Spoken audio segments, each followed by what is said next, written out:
everybody, good morning, happy Monday, and welcome back to Reaper Pro Tips with me, your host, Anne, and Disembodied Hands, Quindy, and her servitors, Justin and John. How are you all today? And Kariniko, thank you for the 39 months. Awesome. Of the best painting show on Twitch. Well, thank you. Thank you. We appreciate it. My neck is all stretchy today. Gotta do neck stretches. Neck stretches. Ugh. There we go. All right. We have a Mousling today. Mousling. At least that's what I thought I was doing. So that's what I'm doing. But yeah. Yeah, that's right. We got distracted by talking about like all sorts of stuff last show. Oh, yeah, coffee or tea, which I feel like I could use a little bit more tea, actually. You know what? I wonder if my super glue spot is on the other side. Well, I think I'm going to flip this paper. 1 second. The super glue spot on camera is annoying me. Because, well, it's still there, but it's not as bad. We'll move it over. There we are. All right. Much better. Ta-da! Mousy. Daffodware for 37 months. Awesome. Yes, hello, everyone. Alrighty. Get myself in order here. I know that's a tall order, but it are Monday. So did you guys have good weekends?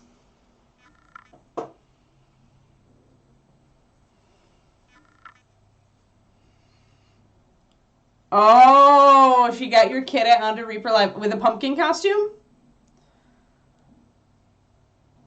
Not so good, I fear?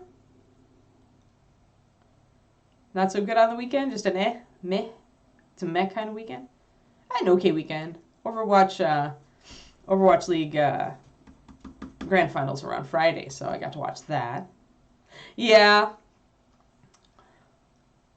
I'm okay with those Grand Finals, Gibson.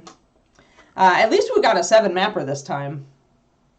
And I'm actually happy that San Francisco lost because they don't need a third title.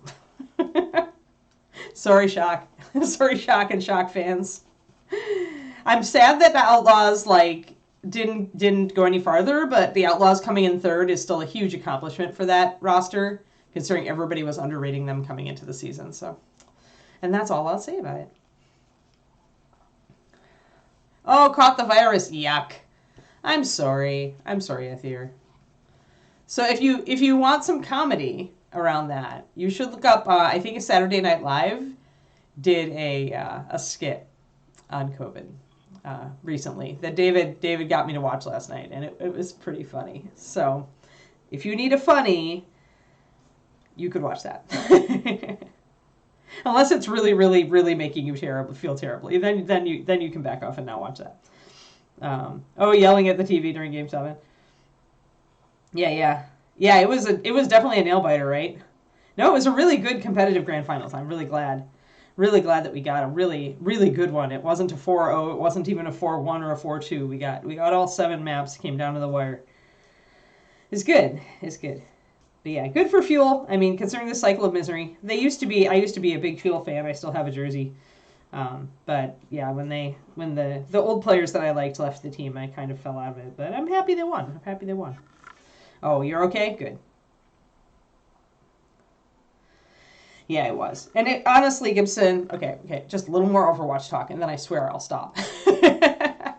But honestly, Gibson, considering they had over 300,000 people watching, like a lot of new viewers, a lot of people coming back to the game, a lot of people who just got into Overwatch 2 watching, it was probably the best Grand Final we could have had to have such an amazing competitive Grand Final. It's the best for the game, the best for the league moving forward. Like now I feel confident that we're going to get another, we're going to get this next season of Overwatch League, and it should be a banger. It should be good.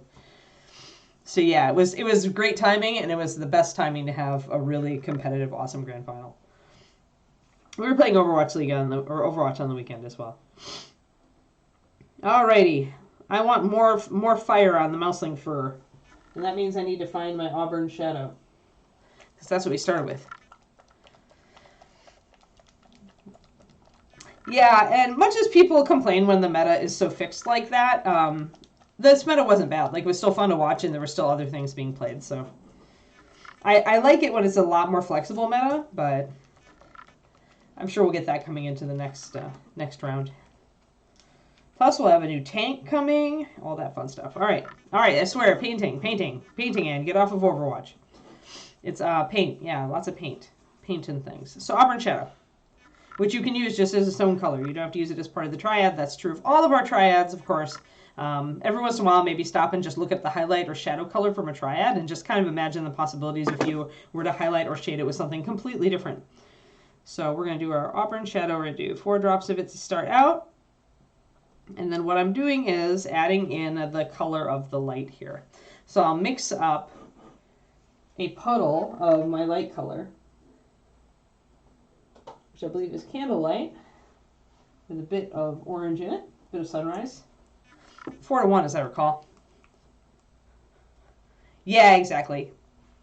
Yeah, and there were still people, like, we were still every once in a while seeing a different hero tossed in, like when Dante came out on Orisa and stuff like that.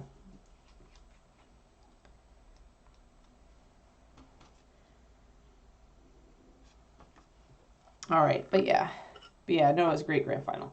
And now I'm excited because David doesn't care about the postseason, but I always feel like it's exciting to watch the player movements, like all the different teams recruiting and stuff. Like, I actually enjoy that. That's okay, Shadow Raven. All you missed was Gibson and I geeking out over Overwatch Grand Finals. We're fine, and me talking a little bit about paint and pointing out that, like, when you have a cool shadow color, you don't have to always use it as part of a triad. You should look at what else could I use this with, because the shadows are very versatile. All right, so 4 drops of Candlelight and 1 drop of Sunrise, assuming I can get it unclogged.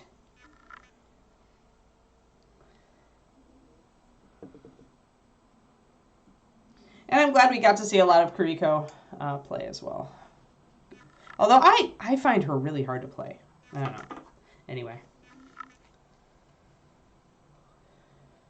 Hey, Shadow Raven with the 26 months. Nice. We have a lot of long subs today. Long subs. Long subs are long. All right. So now we've got our fur color and our flame color. And I'm going to actually, I think I added 1 drop of white into that as well to make it a little lighter. Remember, with your light color, it has to be the lightest thing on the model. Otherwise, it won't feel like light. It won't give you the right look.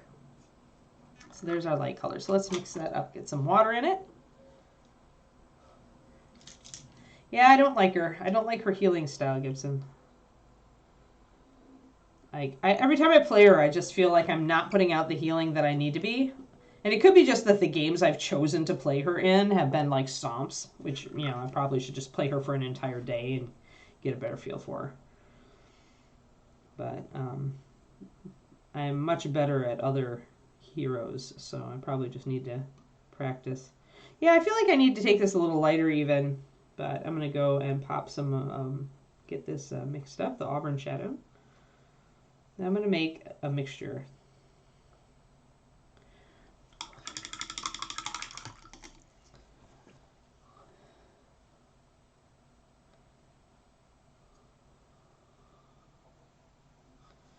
Well, it's good that your trip back wasn't too bad, Shadow Raven.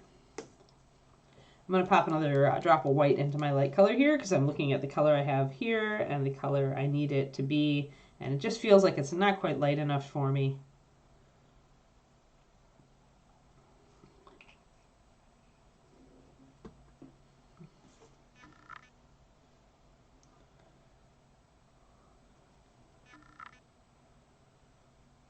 Yeah, for the first time in years, I have other people to play Overwatch with. Like, David has some, there are some friends from our raiding guild, our WoW guild, who, since the new expansion isn't out yet, they're interested in, you know, they're just trying to find things to play before Dragonflight, and so they have been playing Overwatch with us.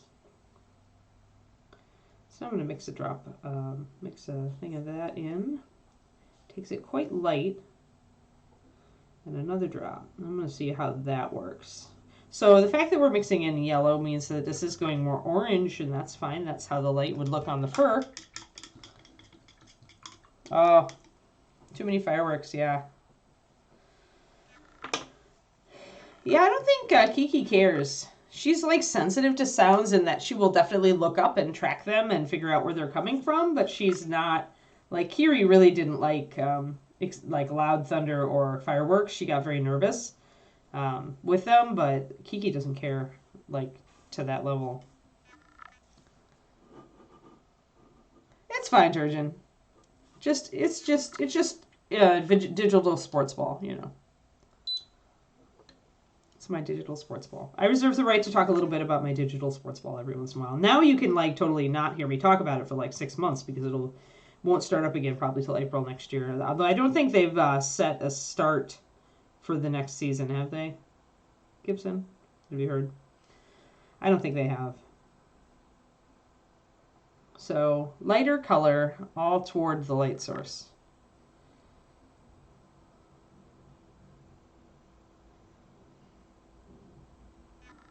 And I feel like since I added more white, I do need to drop a little bit more water into this. Though I do want it, this is an unusual thing because we're working on a textured surface, right guys? So since we're working on a surface that has a lot of texture, keeping the paint a little thicker so that we do see brush marks is actually to our advantage. Because if we want to keep this fur texture, we want to show brush marks. So I'm going to see how this translates here. So pretty much the fire is like all on this side of his face, and a little bit over on the top of the nose as well. And on the other side here. So I'm starting to bring those highlights up, and I'm going to try to keep the fur texture where it is. So I'm going to use a kind of an up and down stroke near the eye to get that upper ridge of the eye.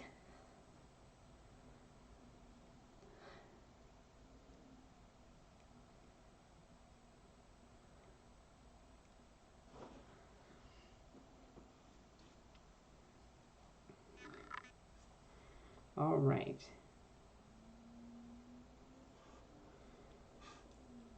So wherever the flame is closest to is where we're going to get our lightest color. And you're going to see a lot of examples of OSL online where the color of the light source completely washes out the underlying color. And that is, it's kind of, David calls it the paint gun effect, where it just looks like you splashed a bottle of paint where the light goes. And it actually is one of his big pet peeves because he's very good at lighting, as you know. And it really isn't it isn't proper to do. Like it's not a realistic effect. It's not the way light actually works. In order to do that, you would need to completely like overwhelm like the underlying color with the light source. And even then, like some colors look different under certain colors of light. So you'd pretty much it'd have to be over white, and it just, yeah, it's not really real. It's overdone in the same way we overdo everything in miniature painting so that you can convey an effect. But the truth is that you can still convey that effect with a lighter touch, shall we say, which is what we're doing right now. We're bringing in that first, see how I'm bringing in those first strokes up there and in there. So the more we can bring that light in, the more, now it's starting to really look like the light is on his face, right?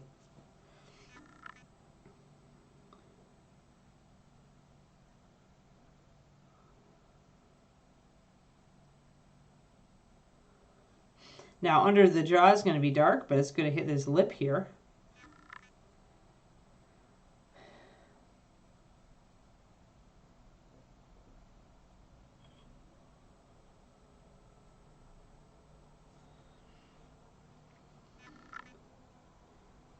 Yeah, I have lived in both places. Having lived in Texas, where when it snows or ices, everything shuts down, and Wisconsin, where when it snows and ices, they say, hold my beer. I have experienced both extremes. Here we don't get snow. Here you have to go to the mountains to get snow, so we never have to worry about inclement weather unless we want to.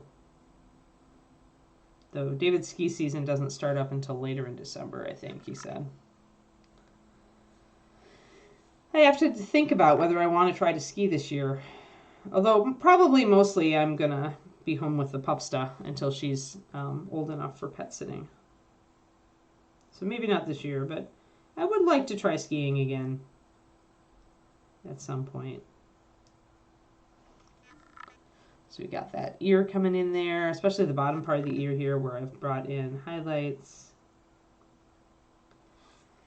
You want your, remember that light fades out kind of exponentially as it travels away from its source. So we really will and should see a fade. We should see a very, very bright area like right next to the light, and then it should fade out very quickly.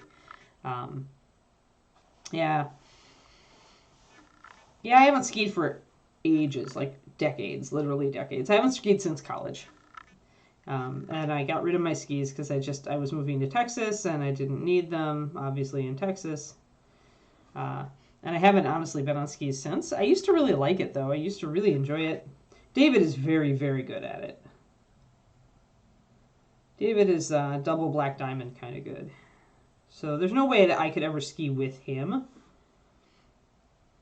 But I did used to enjoy it. So part of me, since he's a skier, part of me wants to kind of try it again and see if I still like it.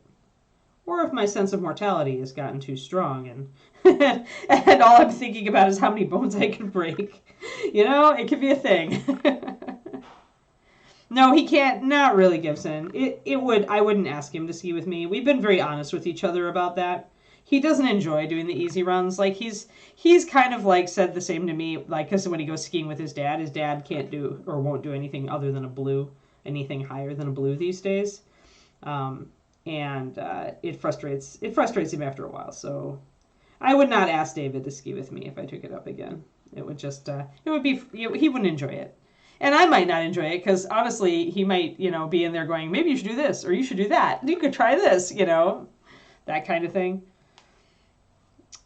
This one, bots.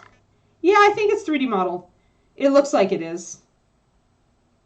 And Gene is mostly switched over. Gene Van Horn does the Mouslings. It's his creation, actually, bots. And so Gene has switched to digital. So I would say this one is definitely digital. The ones that...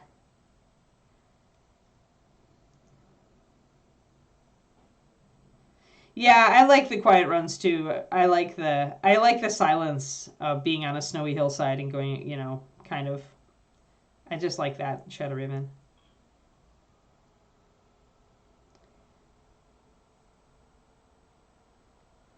Yeah, it is a little regular for a hand-tooled figure. Plus, there are things like the fur that are different. We all do that, Daffodweir. Or on our butts. I learned the first thing they taught us when I was a kid learning to ski is always fall backwards. And so I took that to heart. So I do successfully fall backwards when I fall, which is frequently. Yeah, if you can do the black diamond or the double black, yeah, you get a lot more solitude, right?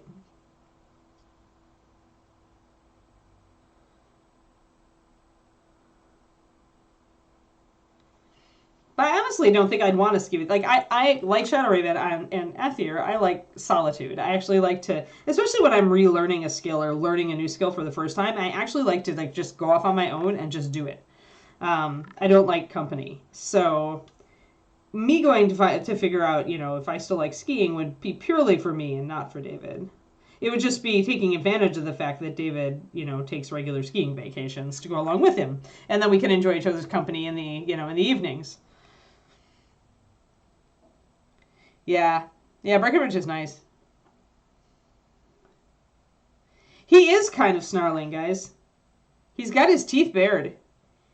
He's obviously just seen a monster.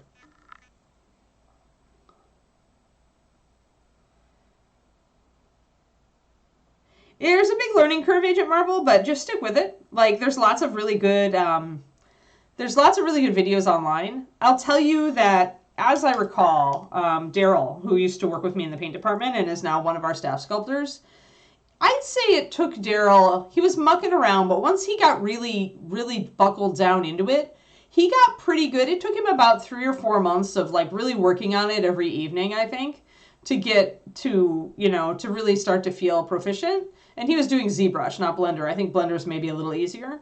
But go into it with realistic expectations, understanding that if you work on it a little bit every night, it may take you weeks or months to get, to the point where you can make a thing, right? But that's, relatively speaking, that's not that long, right? It is an investment, but it's the same investment that you'd make in learning to paint better, to be honest. If you want to become a really good painter, same thing. If you're intermediate, if you spend 3 or 4 months working on it a little every night and trying to get better, you can get there. It's just, you know, do you care? And do you, like, is that the way you learn, I guess? That's also the thing, right? You may not learn that way. There are people who, like, who learn differently where that's not necessarily the right way for them. Yeah, he's got a snarl on his face. Yeah, I don't like snowshoeing. I get, it gives me weird blisters.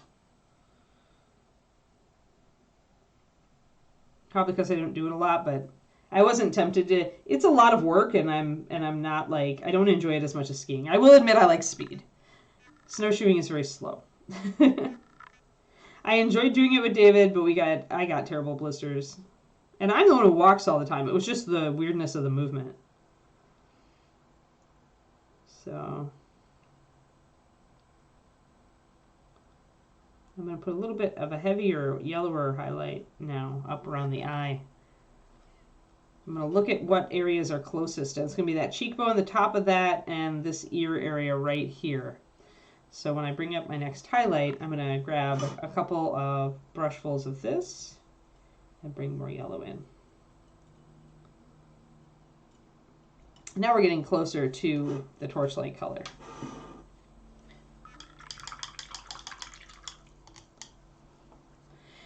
Oh yeah, Agent Marvel. Yeah, I think, it would make a good winter project. Like 3 months, yeah. You can make probably a lot of progress in that and maybe be pretty happy with it. I mean, depends on how you're, you know, whether you're setting a goal or if you're just playing, right?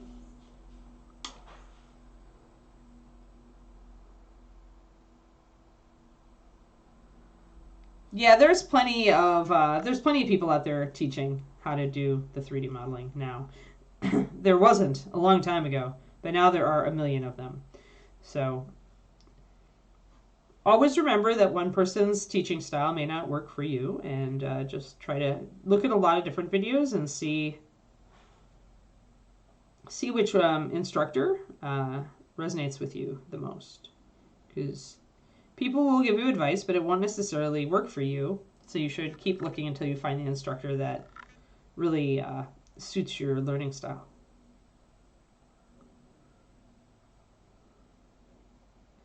And actually, I'm listening to a pretty cool book right now, but it was just talking about this very thing in a writing context, but same thing. So we equate humans equate, like, similar to same a lot. So, like, if I'm a writer and you're a writer, then what worked for you to get good should work for me to get good. And it's not true. So the same thing holds true with 3D modeling. You could be looking at a fantastic 3D modeler with decades of experience, and what they do doesn't work for you. And it's not something wrong with you. It's just that their teaching style or their method isn't in line with the way that you learn and execute. So always keep that in mind when you're tackling something like this that is a big project that has a lot of moving parts. I think Agent Marvel said she was going to try Blender bots, I think. Or did I not? Did you not? Were you looking at ZBrush, Agent? I may have mixed you up with other people. Because, you know, brain power, very limited.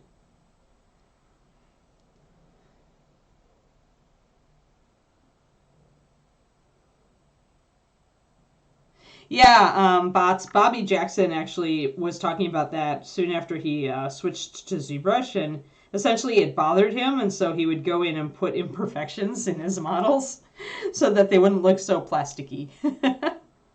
So yeah, it is a thing. You're right. You have a good eye for it.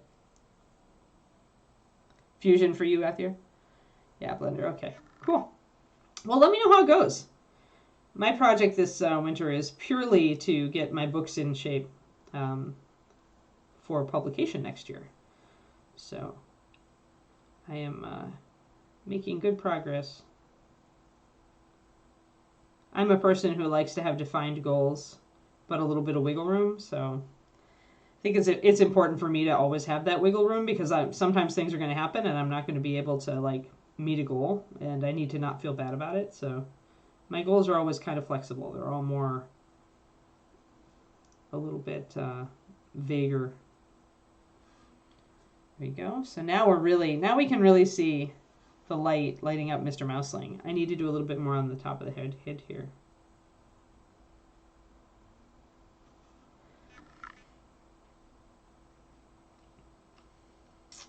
And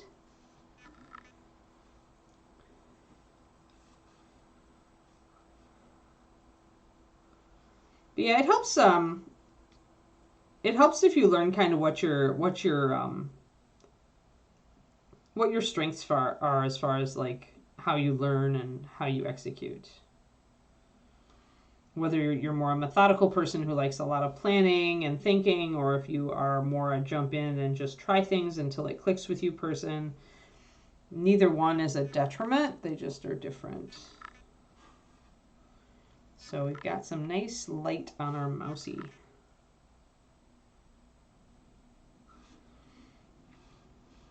Now I need to get his hand here and his arm as well.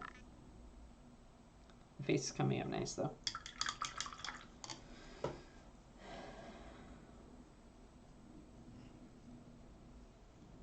Right, Gibson, and that works for you, but it might not be the best way to tackle, you know, for other people, right? So, and that's why we can have so many instructors out here. We can have so many Patreons. We can have so many people teaching 3D modeling and miniature painting and writing and all of that, right? Because the more people you look at and listen to on a subject, the more likely you'll find somebody whose learning style and execution style is like yours. And then their system will be a good model for you. Although you still may have to change it up because we're all different.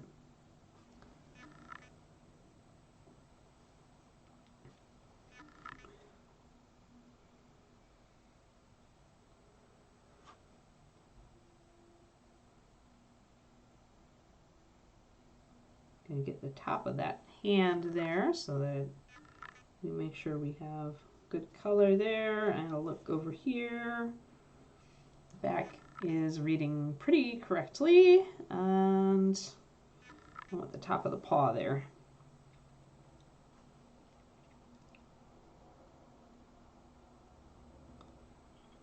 Even though this has the feel of a 3D printed or a 3D sculpted model, I still enjoy it.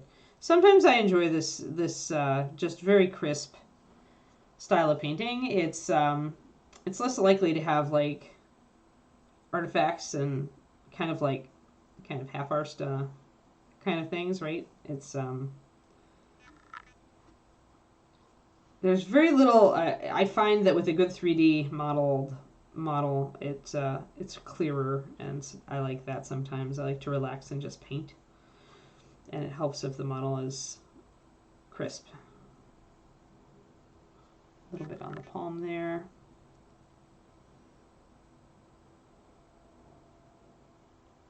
Yeah, and everybody, if you talk to the sculptors at Reapercon, they will tell you there is never only one way to do a thing to Age of Marvel. So if you go online and you look up a way to, you know, do X, you may want to look at a couple of videos of how to do X, and chances are people are going to do it differently. Which can make it for some people would think that is confusing, and some people would think that that is, you know, cool, because then they could pick the thing that seems to work for them. So it depends on, again, how you your attitude, what you're looking for. A little bit too high there. Boop.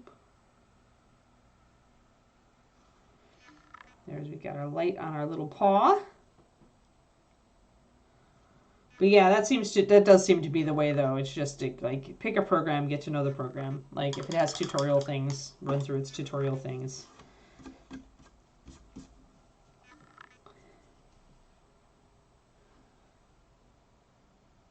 Alrighty. Mousling. All right. So we I showed before like kind of how metallics kind of fail to on NMM. We did it on this buckle here.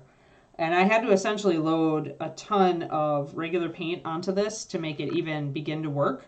And I had to highlight it with like the light color, even though it was a metallic. And even then, the light is still like not entirely in the right alignment. So kind of, if you wanted to know like why we're going to do NMM on this after all, this is kind of the reason. Because metallic paint has a real weakness in that it is shiny no matter, shiny in accordance with your light sourcing out here in your actual environment. It isn't going to match up with your light sourcing that you need to push here, no matter how much you try to push it. It's always going to be a little bit glossy, a little bit gleamy. It's not going to be consistent. This half should be in shadow, and even now it's catching the light. So we cannot do, in my opinion, you can, but it's just probably not going to look quite as realistic. You'd have to really, really work it. A lot of work. Whereas NMM is pretty easy on this. But we're going to color that over with NMM. The reason it doesn't work very well is because OSL is an illusion and metallics are real. And so essentially you're just giving somebody the key to disbelieve your illusion if you try to pair them together. Because they're going to see regular light reflecting on the metallics, and then they're going to see that you're trying to force the illusion of light, and it's going to look kind of fake. It's not going to look right. So that is why we are going NMM with this. Originally, I thought metallics, I thought I could shade them down enough, but now I think it's going to be so much work. Like, I pretty much have to just almost paint NMM on half and metallics on the other. Metallics are just on the side where the light is coming from. You could do that. That would be a way to do it. You'd have to like paint totally flat on the other side. And just highlight with metallics maybe. Maybe we'll try that. I don't know. I've never done that before, but I think it could work. So we're going to paint over this.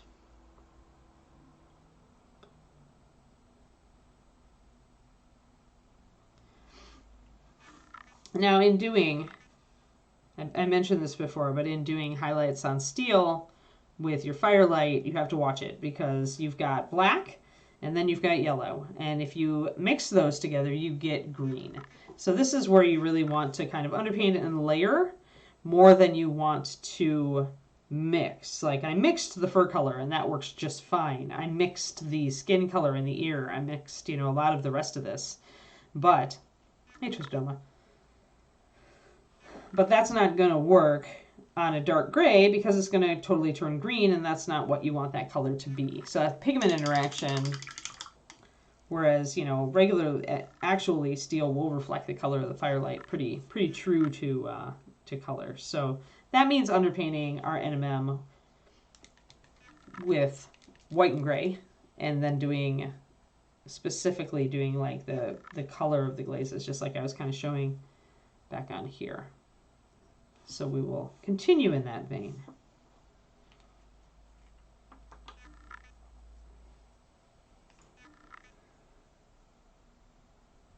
So now I'm going to have to worry about the fact that my white is almost out. I might have to go get another bottle. Oh, I do have another bottle, but it's also almost out. Because I use a lot of pure white, guys. I just use a lot of pure white. It's truth. It's truth.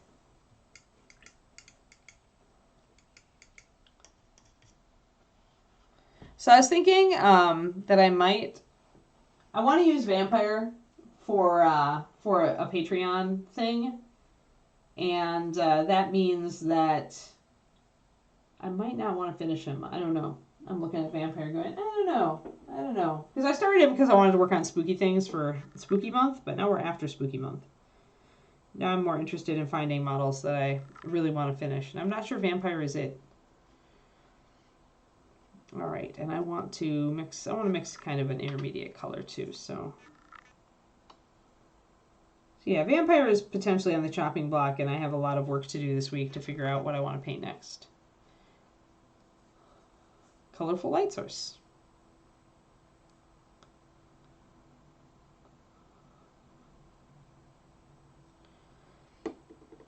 Yeah, well, there's lots of like fire and torch type minis, so you could also just take a regular mini and you know, if it has a sword, you could sub in a torch if you have an extra torch. I'm gonna mix a gray here by mixing some of my carbon gray into there, and I'm gonna use the white. So I wanted kind of a lighter gray. You can see how much of one brush full of carbon gray like took down that 4 drops of pure white. It's a very strong color. But yeah, there's also I don't know, there's a couple of fiery, like, aren't there sorcerers like with fire over their head? Didn't Julie sculpt at least 1 or 2 of those? Like holding fire up, arcing over their head. And there's a gnome too, isn't there, with like that? So you could do a spell effect mini and not just a torchlight or something mini.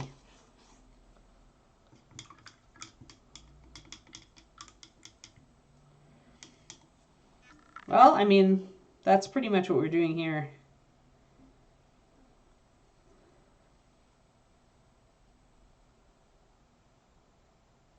It's not hard. It does take thought and kind of like a methodical approach helps.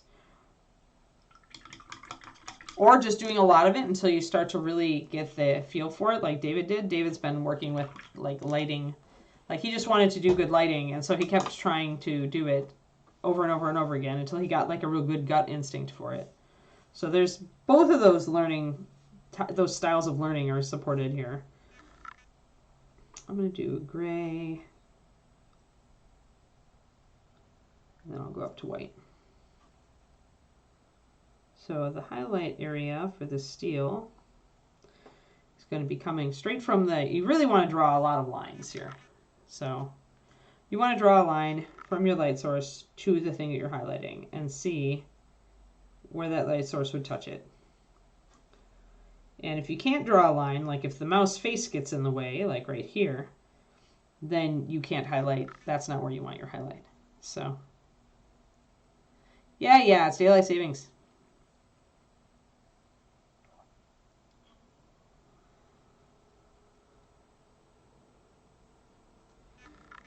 Yeah, just remember when it's a sword kind of away from the mini, like it's the same thing as here, like it's kind of you're limited as to where you want where your light's coming from. I need to look. Actually, I need to lighten up the top of the rest of the Mousling's head, because if you look, oh look, that little tongue of flame is all the way up there. So I need to actually add more highlights to the top of Mousling's head before I start working on this. Yep, yes, you should. I mean, David does have like the top rated OSL article on the internets, period. #1. He is a very good teacher of OSL. So if you want to brush up on it or learn it, the fact that he has a free class up online is should be a big draw for you. So I'm going to lighten up the rest of the fur on the top of the head a little bit. Not as much though. Remember, our light fades exponentially as it moves away from the light source, and that means it's going to go from bright to much darker very quickly. So I do want some of that warmth, but I still want the most warmth to be up right next to the light source. And remember, I'm still using a brush stroke that's in the direction of the light source.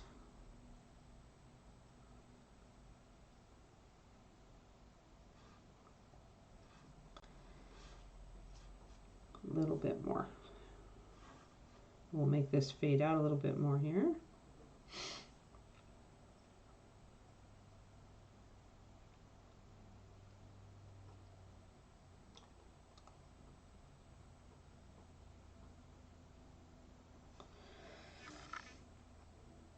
There we go, with a little bit more warmth there. Okay. That's better. And if you look, what I'm looking at now is his cheekbone. Look over here. See cheekbone?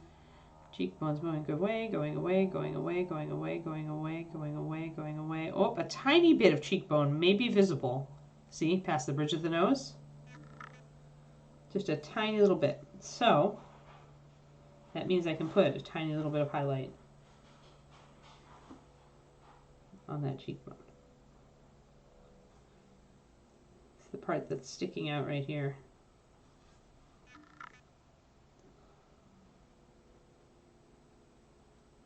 Boop. Tiny bit.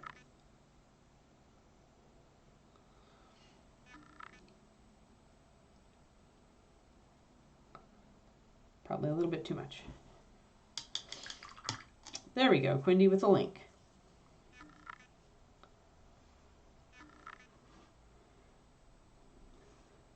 Yeah, you can also go and read an article that David wrote on OSL on his website at Light Miniatures, L-I-G-H-T, miniatures.com.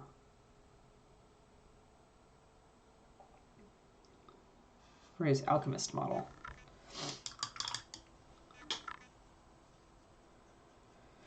Okay, there we go. That's a little better. Now, another place that I actually have light falling, weirdly, firelight is up there, because if we look, we can see it actually goes on both sides. Which is cool because then I was going to make a cool reflective light. So I'm going to maybe take a little bit of liberties here by bringing the edging just a little bit more than it would actually be. And again, this is underpainting with this gray and white. Thank you, Quindy. But yeah, so lots of free resources there on other source lighting or object source lighting.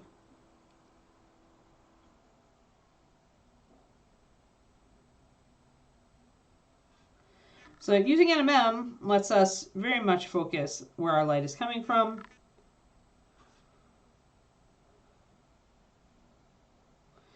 Also remember that with metal, because it's shiny, even though the light is fading exponentially away, it's still going to pick up a flicker out here because this is a metallic item.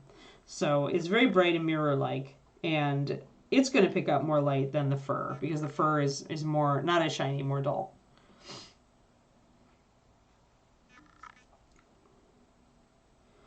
I'm going to bring in some pure white where I have the shortest distance to the fire.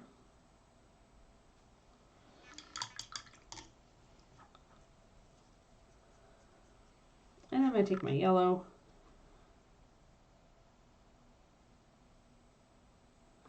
and go over the top of that a bit. Now the small areas aren't going to read as well.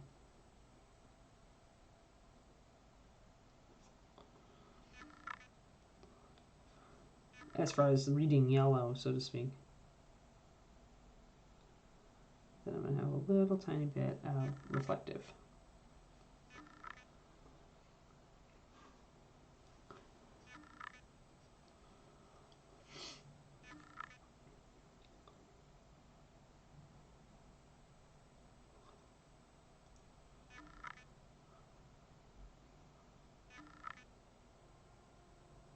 We've got our reflections coming in here.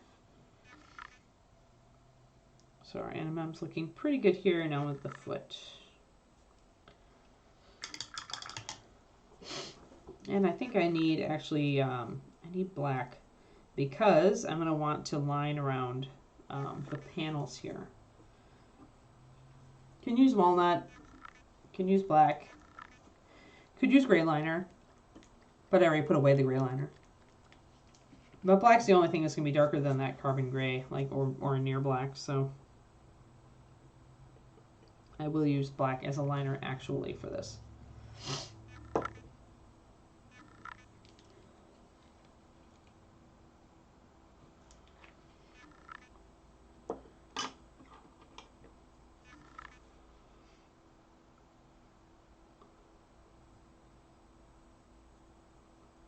And I'm going to thin this 2 to 1.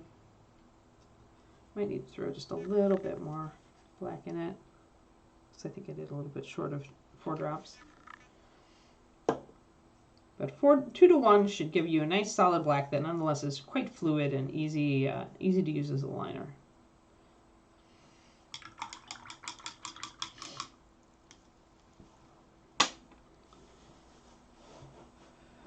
Oh, it's a sunny day today. We had rain last night. We've had a couple of rainier days in the last week or so. It's kind of a nice change here from how arid we've been.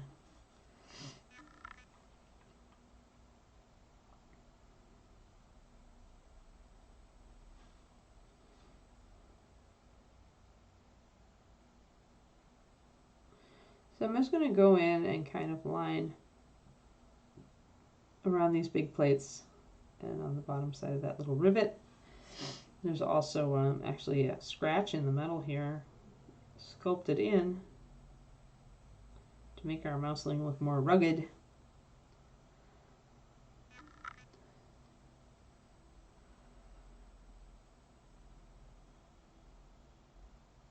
Oof. Yeah, 80s and humid, huh, Quindy? Yuck.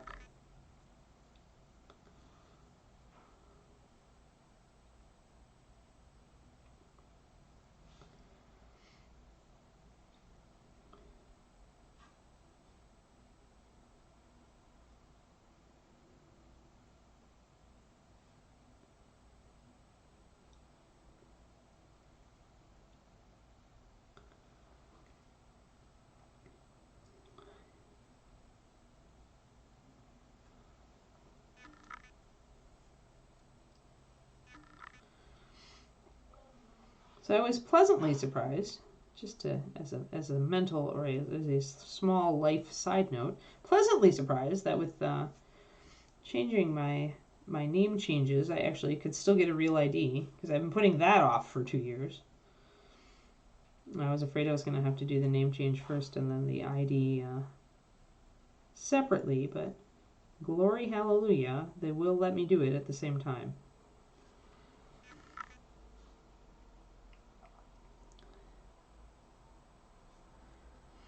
I miss rain, though. I was so happy when I heard rain on our roof last night. We were just going to bed, and it started up. So I'm going to do a pretty dark black shadow, guys, on the interior of this leg. And back here, too. Since my light sources here are very limited, and there's no way the torchlight is going to get all the way underneath this leg, so I'm just blacking that in. And any cold light source I have from this direction won't reach down in here. So pretty much between these 2 feet, just straight down the center of this foot and on the interior of this leg, I'm just blacking it in.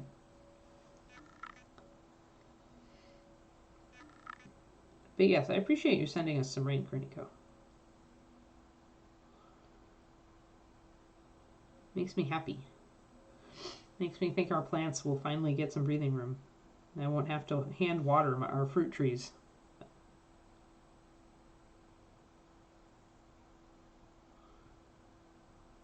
Alrighty. And I'm going to put a pretty dark black shadow down in between the feet as well.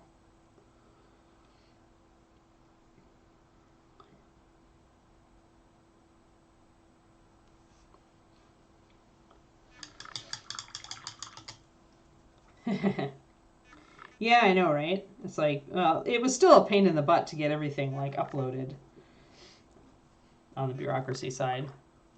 And I had to like change my ID method because it was in order to, it's just like, I've had more than one name change, and that can be a major pain in the butt, and I didn't realize that. So I had to do a change thing.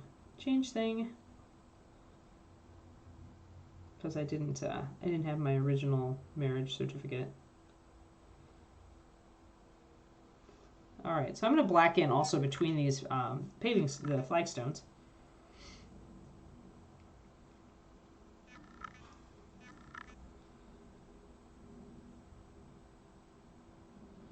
But yes, my name in the industry is always Forster, so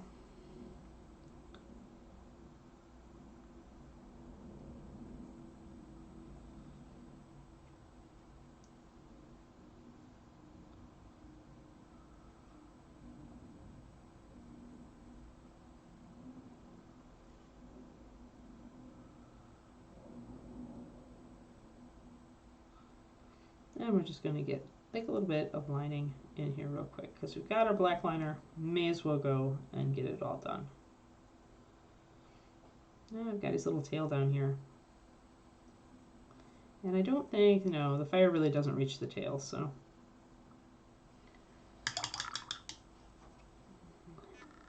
And I got a little bit too much black on the tip of the tail.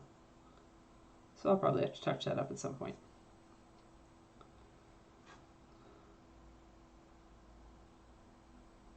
Yeah. Okay. I think we're pretty good. Now I need to get up here on the shoulder pad. There are some scratches up here, sculpted in. Again, to show that our intrepid Mousling has been around the block. It's been fighting monsters in stalwart fashion. And I do need some black in here.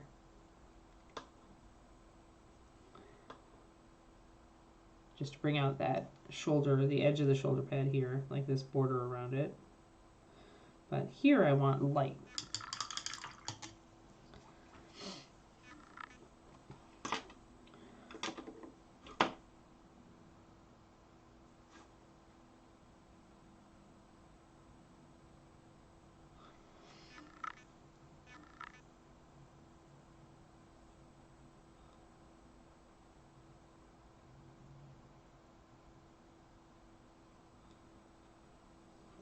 All right, and then, so I brought in a little more yellow on that. I'm going to bring in a little more yellow on this shoulder pad here that I've got the first part of the highlight there. I'm going to thin my yellow a little bit so I can layer it with it a little bit better. Because remember, we don't want to do a wet blend here. We don't want to mix it, or we're going to get a greenish color because the black in the gray is going to interact with the yellow in our firelight, and we'll get green. And we don't want olive green highlights on our shoulder pads. That's not what we're going for. So.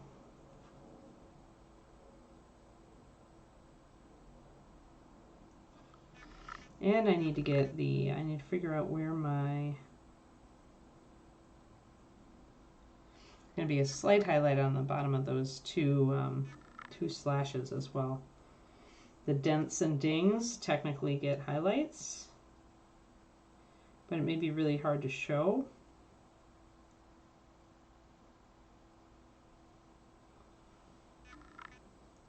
I need to go back in with my black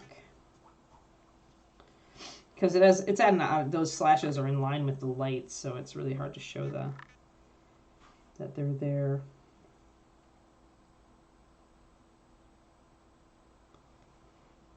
There, it's more like what I wanted.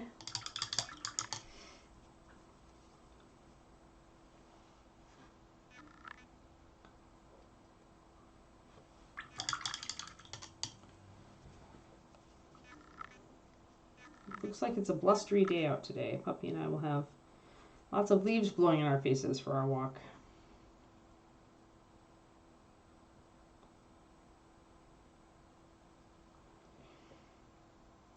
David's been going on walks with us on the weekend, which is very nice.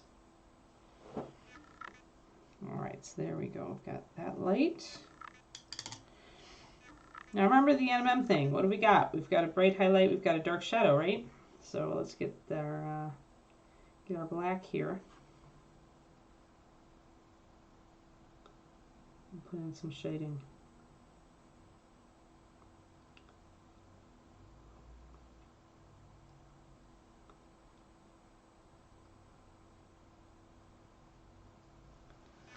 You can't really show it. It's very hard to show it on a piece as dark as this, but you can try to bring up that shadow. Especially if you're going to have an ambient light reflection that's coming back in from a cold light. But right now, everything up here is more getting reflected warm light, so.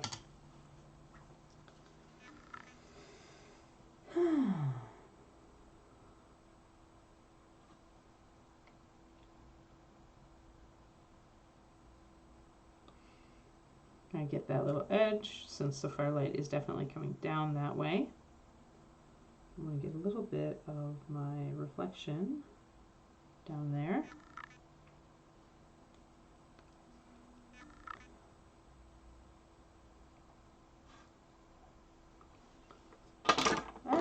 As I knock over stuff, because I can.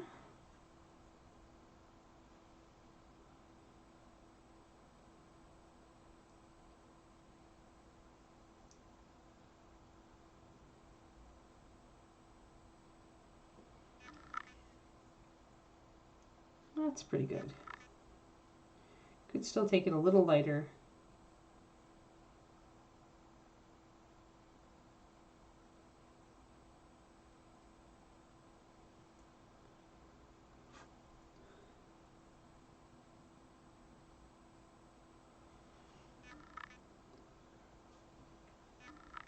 So this is the one time where NMM's not going to get a white highlight because the light is not white.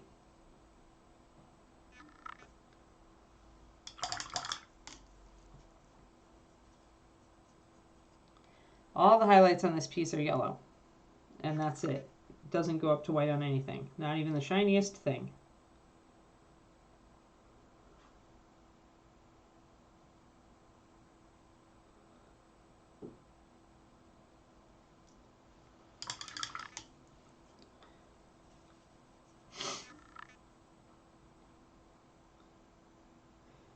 Went to my writing club yesterday, and there were tons of people.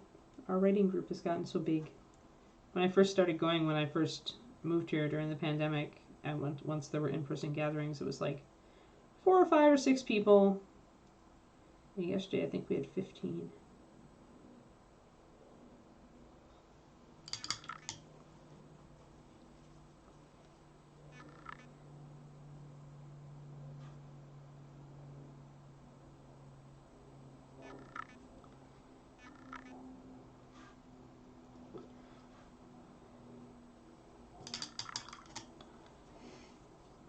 So now I want to blend in that yellow highlight that I did there a little bit.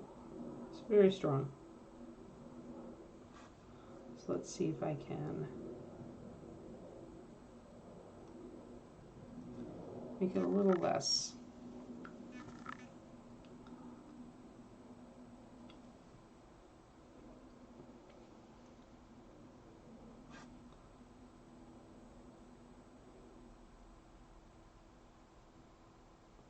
And again, you can't blend, you've got a layer. So it's a little harder.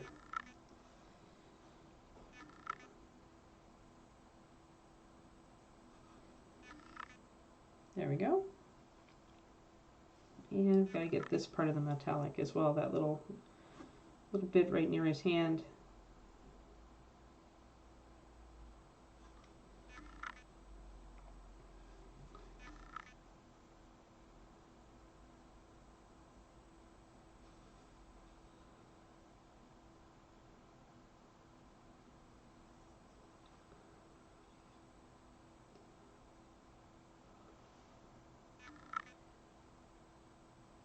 Very cartoon, right? Very, very cartoon and stylized, both because it's a 3D sculpted model that is definitely a cartoonish sculpt, right? It's the nature of the sculpt, plus the crispness of the sculpt, plus a black liner is going to double down on how you're making this look very comic book. This here is very comic book, feels very comic book to me.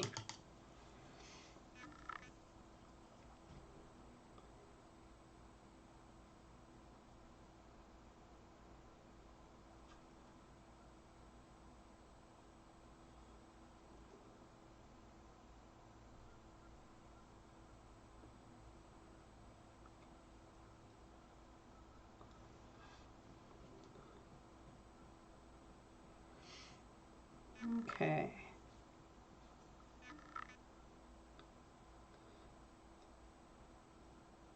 But yeah, when you go black with your liner and with shadows, it really does, it changes the feel of the piece a little bit. Especially if you've got something like this. It is a very cartoony figure already. And then you're just doubling down on it.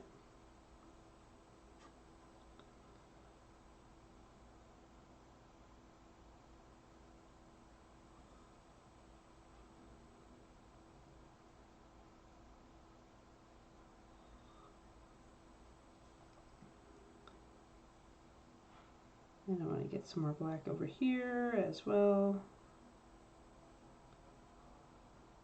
since I've got my lining. And I'm going to be putting a secondary light source highlight over here. All right.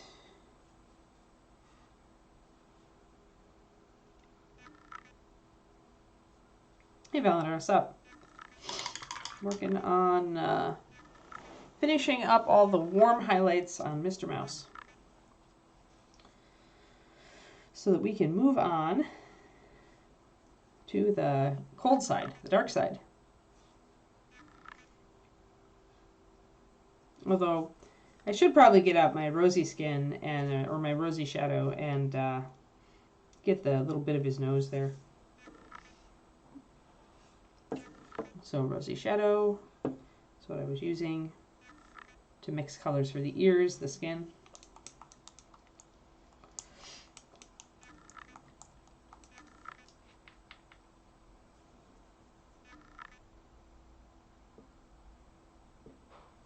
So yeah, I may, since we're finishing up the Ghost Walker lady and I'm not, like, I'd like to use a vampire for something different, I think I will start 2 new models.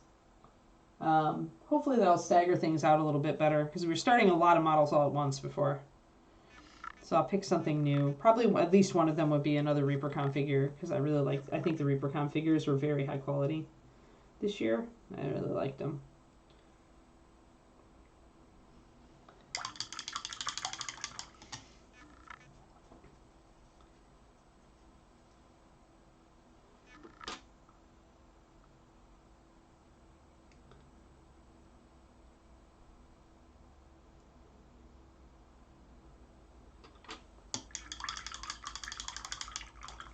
The Sophie. I've never done a Sophie on camera before. Mostly because I am allergic to her wings, but this was a good Sophie, so yeah, I'll consider that I'll consider that Kodiak.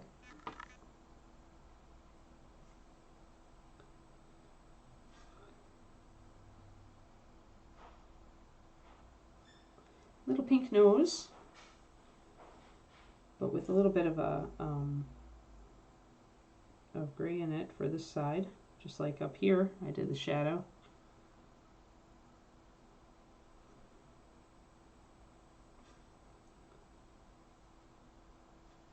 There, so on the cold side it's the same color, and then I can warm it up on the other side. Yeah, I almost did, Valentine, because your names were together and they were the same color. Remember, I'm juggling painting plus chatting plus thinking. Well, not pretty much thinking. I reserve the right to screw up people's names every once in a while. You can laugh at me, though, if you want.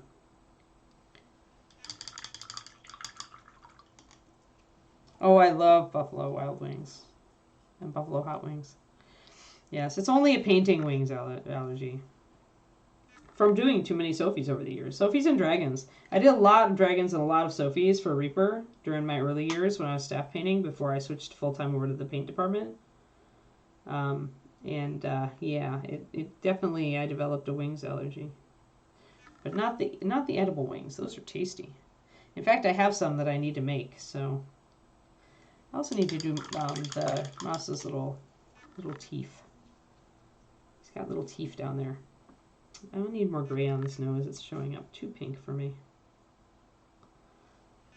There we go. That's better.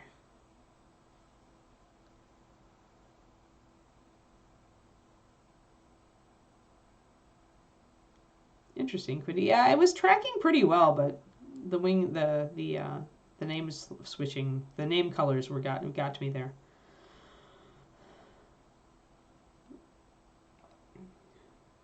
Nice. Yeah, Barn Black Tree is a good model.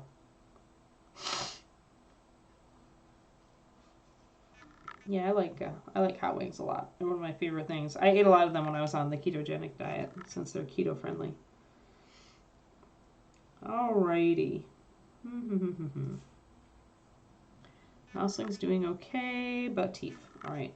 So will the teeth get any light? So if I look down here, if I like raise, you can see that the teeth on this side, below the lip at least, the bottom teeth, will get light from the torch. So we can put his teeth in there. And I'm going to put them in the color of the light. Because that's our kind of our equivalent for white today.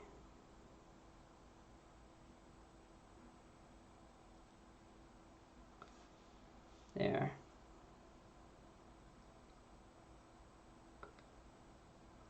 He does have a little bit. I did highlight the top just a little tiny bit, but not as much as the bottom. And I think I'm going to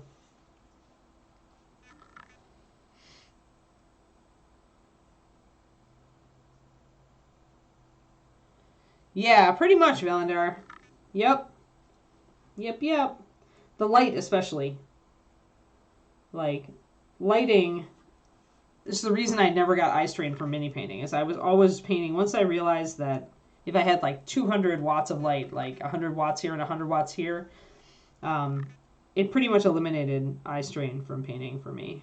It was so, and I didn't need magnification if I had enough light. Now, of course, I do need magnification because my eyes are older and I lost my close-in vision.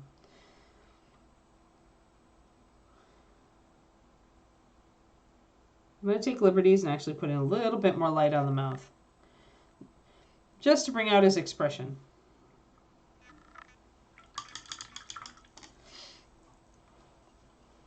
I think that's why they do it on Saturday nights, though, technically. Sunday is supposed to be your day to get used to the hour switch. Which, if you read the sleep book, hey, I found my sleep book. Now I can actually share with you guys the sleep book. The sleep book that I was talking about the other day. If you want to really learn all about awesome things about sleep, it is this one? Hold on. It is Why We Sleep by Matthew Walker. Full of sleep science and studies, and it will scare the bejeebus out of you. It's also highly interesting, but yes.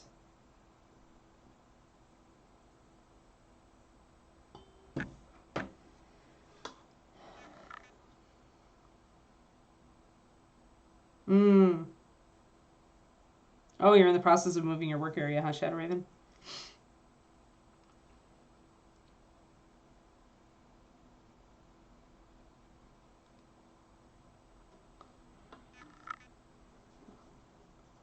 Alrighty, now we are to the point where we've got a mouth, we've got a light in the eyes, we've got our Mousling doing pretty well up here.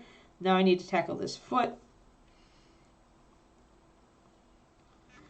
David and I slept really late. Like we went to bed at our usual time, and then we slept until our usual time, which got us an extra hour of sleep. And I was definitely a little discombobulated yesterday just because of the time change, but today I actually feel pretty good. I'm tracking pretty well. All right, so let's see here. Our light is falling down here on this this little thing. However, there is definitely a shadow underneath that the skirt, the leather skirt here. And I've got those little dings there, but I just wiped one of them out with a highlight, so I'm going to re-add my little scratch here. Our Mousling must look rugged and intrepid, and we must paint in the little scratches that Gene sculpted onto his armor. Yeah, that's the problem with kids, Agent Marvel. That is the problem with children.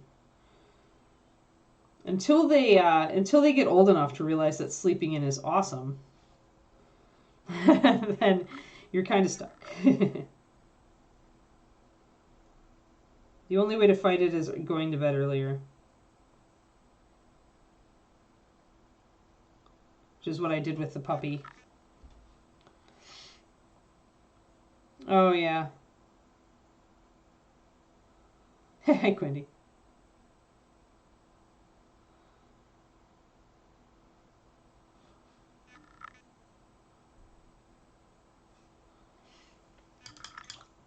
The puppy was really grumpy last night, and then I realized it was because of the time change. because she was up. I had kept her up an hour earlier. She was getting really grumpy. Like, she was just barking, sitting in her crate and going, bark, bark. And I was like, what is with you? And then I'm like, oh, it's actually like an hour past her bedtime. So I took her to bed, and she slept pretty much all till we got up. So I think she's adjusted now. It takes about 1 day per hour of time, typically. Like for jet lag studies, for 1 hour shift, it takes your body about a day to get close to an hour.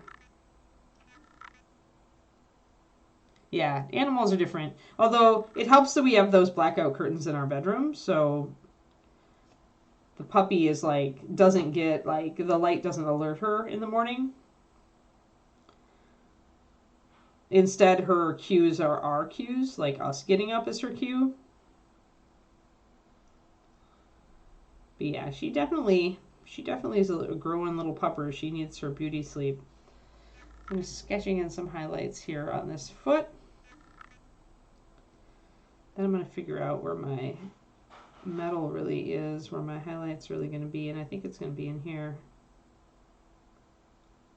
Because there's a shadow right under the bag, so there's definitely the place the light is going to hit. Probably going to be right there. And I'm going to carry that down all the way to the toe.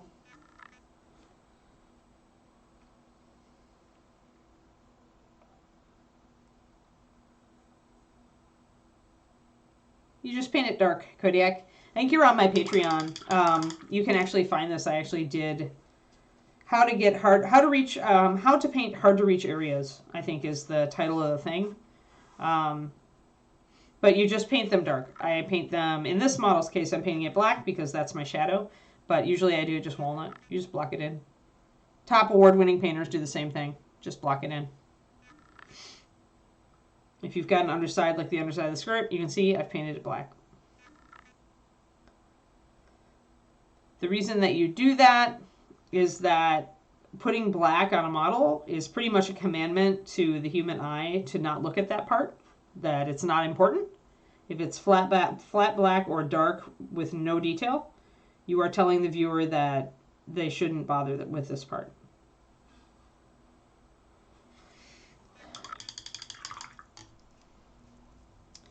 Every high level and low level painter I've ever met does this. Like, it's really the way to treat that sort of thing. There's no point in painting it, Kodiak. If you paint it a color, then you're telling the viewer that you just didn't finish that area. But if you paint it just black, featureless, just like people do on the back of display bases, where they have a flat area and they just like paint it black. It's just black on a miniature means nothing to see here, and then people are not going to think that you didn't just didn't finish it.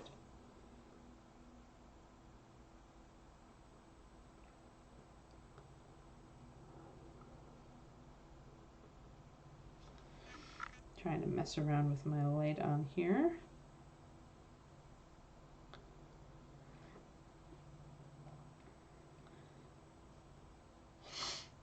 Yeah, this was this year's Reapercon model, correct. Oh, I see. Yeah, so he focuses on the meds. That makes sense, Karnika. Yes, available on the Reaper web store. Wait, I have the, here you go. It's cute. It's a really good model to practice lighting effects on. So here's the Reapercon 2022 Mousling. You should be able to find it just by its number on the Reaper web store. But it's a really good model for practicing source lighting, since the torch is held up and it's just he's facing it, and it's just a really nice, it's a great pose and a good model to do it. And it's a fairly simple model since it's a Mousling, so you don't have to worry about a lot of complicated stuff when you're doing the source lighting.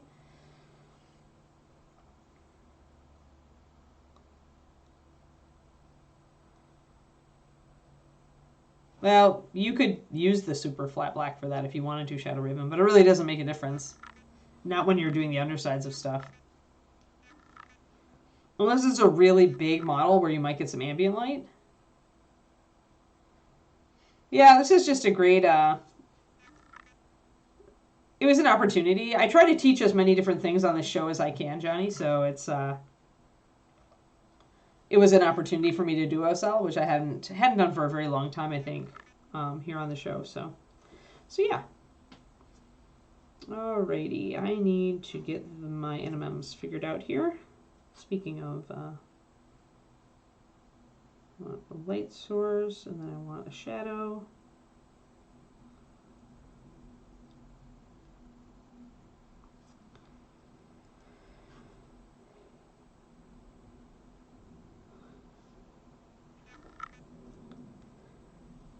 And then I do need a darker shadow right up under that skirt to show people, hey, I didn't just, because you can see, since you can see this gray, it does look like I just haven't painted it, right? It's not just saying this is in shadow. So I'm going to block in a darker shadow underneath that leg.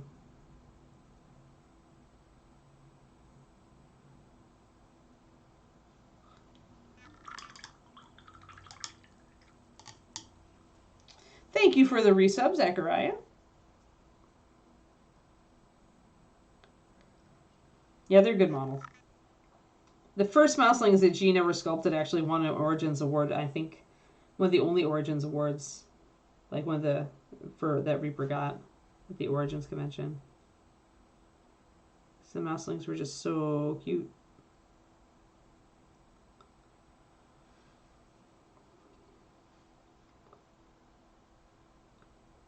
Get a little bit of under light on down there if I can.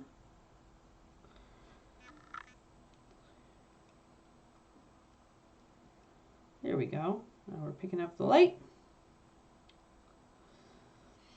And to bring that, because I've got a couple of different lighting things here. So I've got the main light here that's falling down. And I also have like kind of an underlight here bouncing off the floor, under reflection.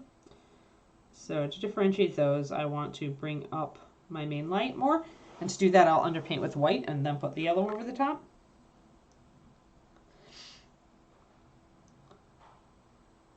Nice. Cool Valander.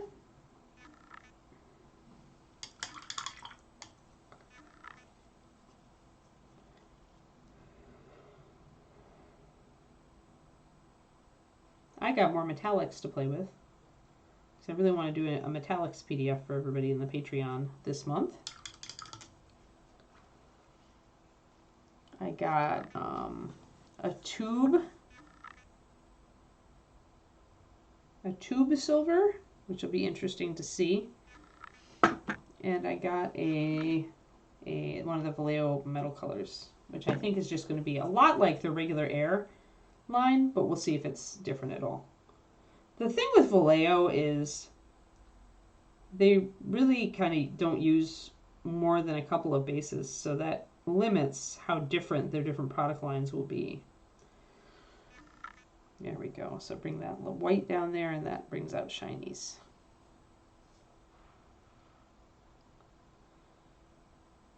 Oh, nice. That's cute. Yeah, Mini Monster Mayhem out here is great. We only just got a 3D printer, and we haven't set it up yet. So we are behind the curve on the cuteness. But those sound very cute.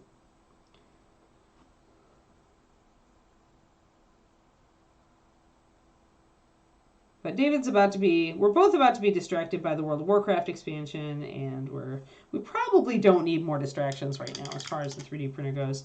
I've got some projects that I really like that I'm working on right now, so probably the wrong time to go looking around at Patreons and 3D prints and getting our printer set up.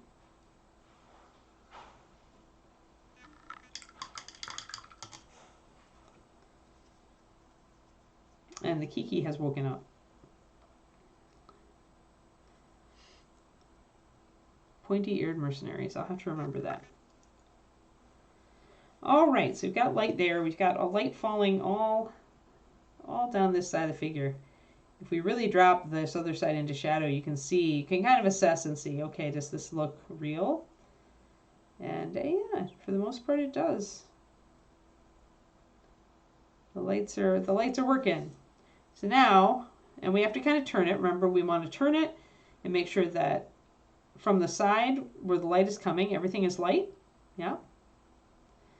And then from the side, as we turn it toward the dark side, does our light all disappear consistently? And it does. So light disappearing. This is the darkest side opposite the light source. This is the darkest side of the figure, and you can see that. You can still see some of my bluish, purplish underpainting of the shadows over here. And then as we turn back toward the light, we want to see the light come back in just around the edges and then full back.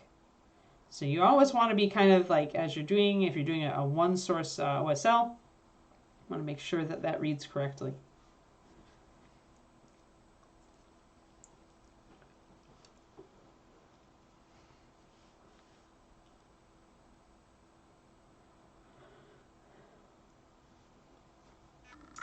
But yeah, I have my Cursed City box set that I'm just very slowly working on. And I've got my Anubis guy that I was painting on my own stream on Saturdays. So yeah, I probably don't need anything else right now. Though I do need to order David's Christmas presents coming up.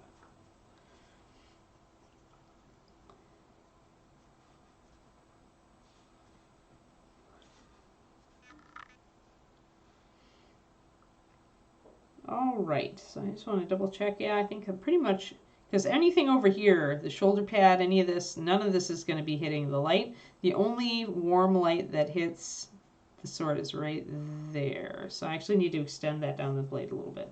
So let's do that. That'll be the last thing we do here. I'm going to thin it a little bit here.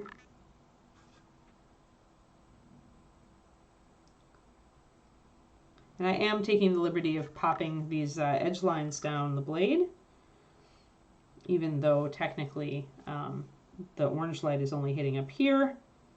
I'm going to stretch them down a little bit, just because we are used to seeing those white edge highlights on NMM. The lower side of this is going to be a cool under reflection from ambient light. So I'll just sketching the gray down there too, but it's not going to be with the orange. It'll be with the bluish color, whatever blue I decide to use. And then his sword actually also has a nick in it down here.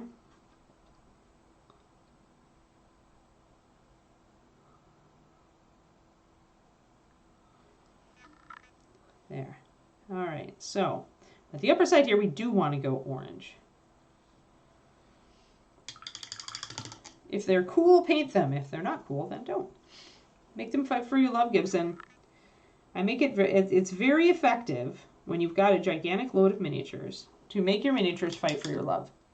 So like take a weekend day to completely enjoy yourself for a couple hours and get out as many of your miniatures as you possibly can. And, you know, make sure you unload them from their boxes or bins. Or if you don't have boxes or bins, you should buy yourself some new ones just as a special occasion. Then sit down and make your minis fight. Look at two minis and decide, do I really want to paint this one or this one? Or do I want to paint neither of them right now? Or, you know, am I excited? Oh, is this the mini I want to paint? And essentially all the minis that are like, oh, I want to paint this, I really want to paint it. All those minis go in one box, labeled priority. And all the other minis, you can either just put them in the other boxes willy-nilly, or you can sort them according to how strongly you feel about them or how strongly you don't feel about them. And if you don't feel about them, then you should maybe put them in a box called, you know, gift or trade or sell. And if you do this, then you won't have to sit there and get overwhelmed by your choice, right? You don't get choice paralysis because you only have one box of minis that are like, oh my gosh, I want to paint this. And then looking through those minis can be just a fun thing. And you can like kind of make those minis fight for your love and see which one you want to paint right now. Yeah, does this mini spark joy? You got it. And I do that. I definitely do that with my miniatures collection, and it's really taken a lot of pressure off me because I'm the kind of person who, when I'm seeing all these minis, it kind of puts this little like pressure on my soul, whereas all this stuff. And when I started just putting the stuff I really liked into a single box and just storing away the rest out of sight, out of mind, my hobby got a lot more fun. I felt a lot less sad about like a shelf of shame or boxes of shame, right? Or boxes of lost love, as David and I try to kind of phrase them. So I'm going to put some light there. Going to bring up light, definitely at the very end. Going to bring up the edge. Doing a black and white underpaint here, and then we're going to add in our orange light. Don't ever ask, can I do that mini justice? Like, that should not be in your thing. What should be is, would this painting this mini right now, do I really want to paint it? Go for it. So I've got some yellow here down the side. Just going to bring it, I'm going to take some liberty and bring it a little bit further down than I would normally. Maybe I'll bring in some gray instead there. Yeah, you should never turn down a mini. The only reason, okay, there is one time that I will permit myself to put off a model. Like, if you feel like you really don't have the skills to do the paint job that you want on the model, if it is a model that you cannot get another one of, like it's a one shot, right? You got it. It's a limited edition. You're probably never going to find another one falling into your hands, although you never know. You'd be surprised. Then I think it's valid to put that mini aside. But if it is a mini in general release, or that you can get more of, or that you have 2 copies of, you have no excuses. If you want to paint it, paint it. Who cares if you don't do it justice? You can always repaint it. Or paint another one and see how far you've come.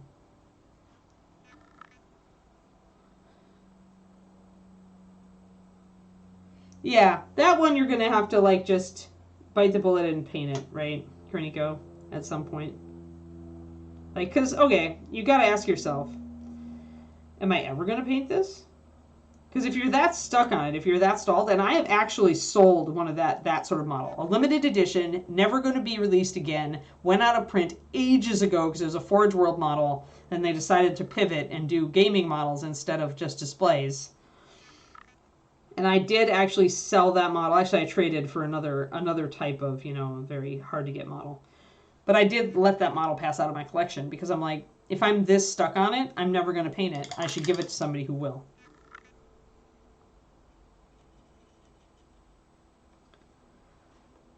So, and some people love to have lots of stuff. And some people, I have found that it really limits me. Like it's a source of stress for me to have too much stuff. So yeah, for me. Now this is probably a little bit too light and too bright. And one thing we can do is we can play with the orange portion of our flame here, right? Because that's really the part that's reflecting. So let's actually take some orange and glaze it over the top, and that'll be the end. Yeah, and like if it makes you happy, okay, so this is it. This is it, Hero Dragon. If it makes you happy, if you have a bunch of minis and they make you happy, just having them makes you happy, rock it. I just have realized that for me, they didn't make me happy. Owning a crap ton of crap didn't make me happy. And I really had to sit down and ask myself, am I going to paint this? And if the answer was no, I rehomed it one way or another. So we're going to glaze this sunrise orange over here. Bring in a richer color, more orangey.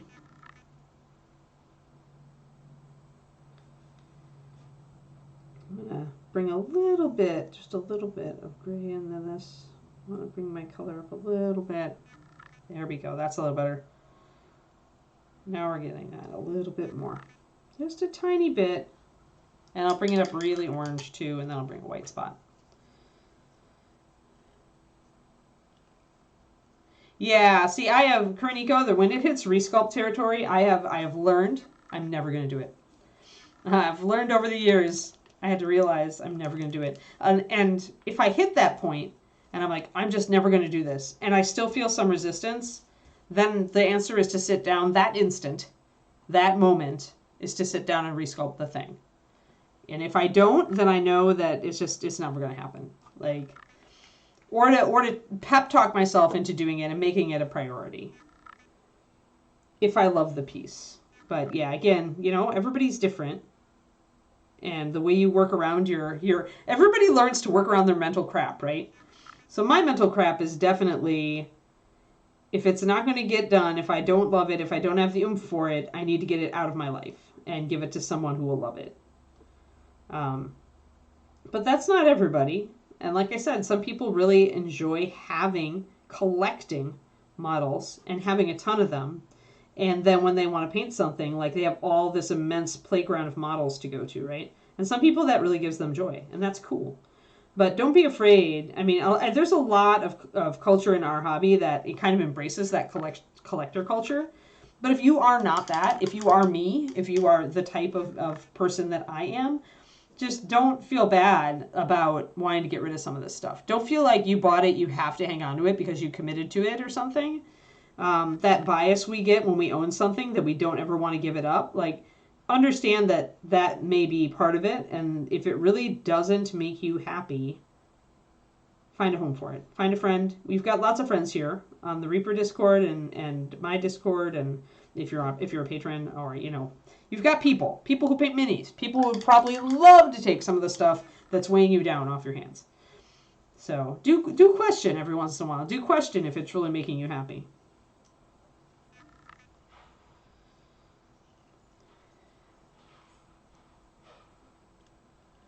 Yeah, I keep unpainted. I have to keep my unpainted minis out of sight. Yeah, Agent Marvel. And when you don't have a basement full, that's doable, right? When you've just got a couple boxes, you can do that.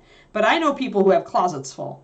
So when they finish painting a mini, they open up 2 closets. How are you going to go through that and choose your next mini, right? That's why I advocate a sorting system. If you're the type that likes to do that, it worked for me.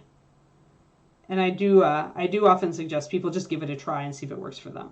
If that's not your thing, if you love the chaos, if you love just dragging out a box that you haven't opened in like months or even years and just remind you, like finding models in it that you'd forgotten you even had, and then choosing one to paint, like if that's your love, then go for it. More than anything, I don't want to see people overwhelmed with the hobby. It is a thing. It gets there.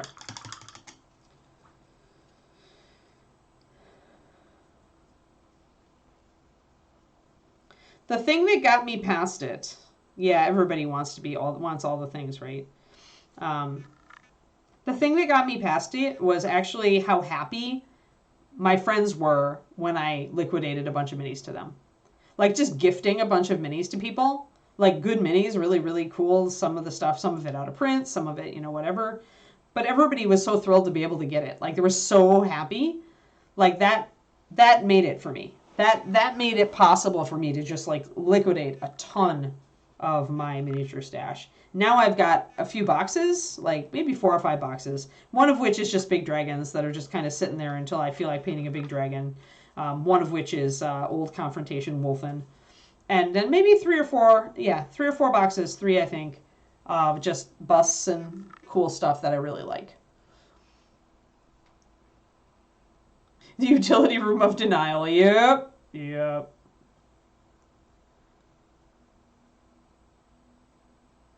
Right, yeah. Yeah, just, stuff can creep up on you. The heaviness of having lots of stuff, it can creep up on you. There we go. Now we've got our happy sword. And yes, I extended my light down a little bit too far, but I wanted to have some sort of light there, so I'll keep it unless it really starts to bother me and I really feel like it's not real. Until that point, though, we're going to keep that edge. I like that. I really like how the top of the sword looks now. Yay, mouse. Mouse, guys. Yeah, when you come to that I'm never going to get back to that point. That's why I gave away a lot of my Eldar before I moved. I kept the stuff I'd actually prepped and started painting, just the few base units and my leader. So if I did want to get back into Eldar, I still have the stuff that I'd put work into. But I gave away or sold everything else. Yep. So we got through all the warm light today, guys. Well, except, I guess I didn't do the back here.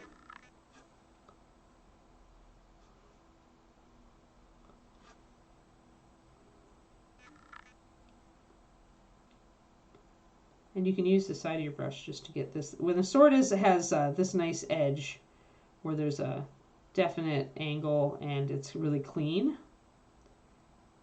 you can definitely use the side of your brush even down the center of that sword.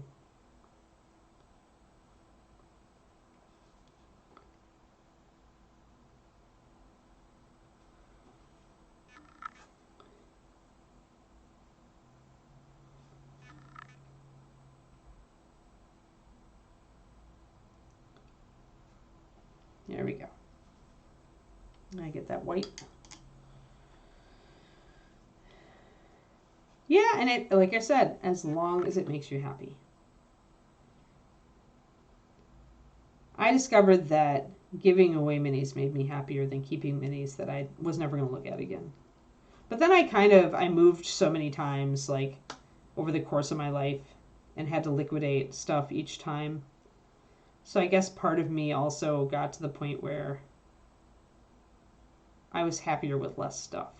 And that's not everybody. Some people really love their stuff. So, again, just, always question the premise. Am I really happy with this much stuff? Would I be happier if I gave away or sold some of this stuff? Would selling some of this stuff enable me to take a nice vacation somewhere? That was the thing when I sold a bunch of our old GW stuff. They actually made enough money to take an RV vacation. So, there's that too. All right, there we go. We have both sides. Could use a tiny bit of a glaze. Boom, boom. There, perfect. All right, yes, this mini's coming out really well. I think this is my favorite mini I'm working on right now. Pretty sure it is.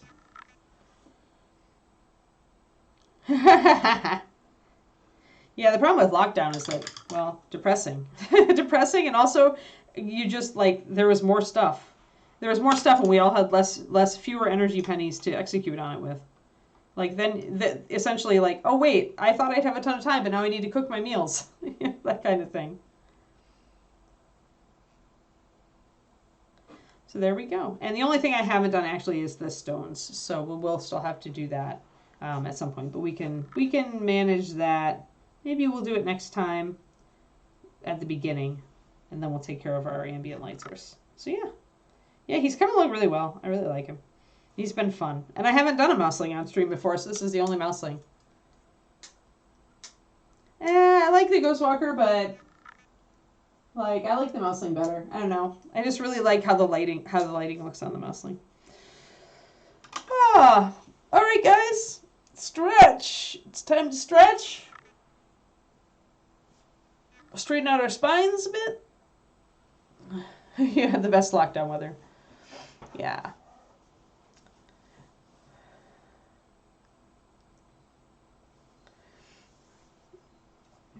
Yep. Okay, cool. Yep. Excellent. Stretch, and now I have a little puppy going, oh, in the other room. So I have to go to her. Tomorrow, we will be back to fishy. We were just starting the copper on fishy. I was just making sure I got all of the copper base coated more or less. So now it is time to start coppering. Kiki Squeaks, yep. Yes, and Beyond the Kit with Rhonda is coming up. Yes. Fishy says, come back tomorrow, but first go see Rhonda. That's. All right, you guys. I'll talk to you later. Bye-bye.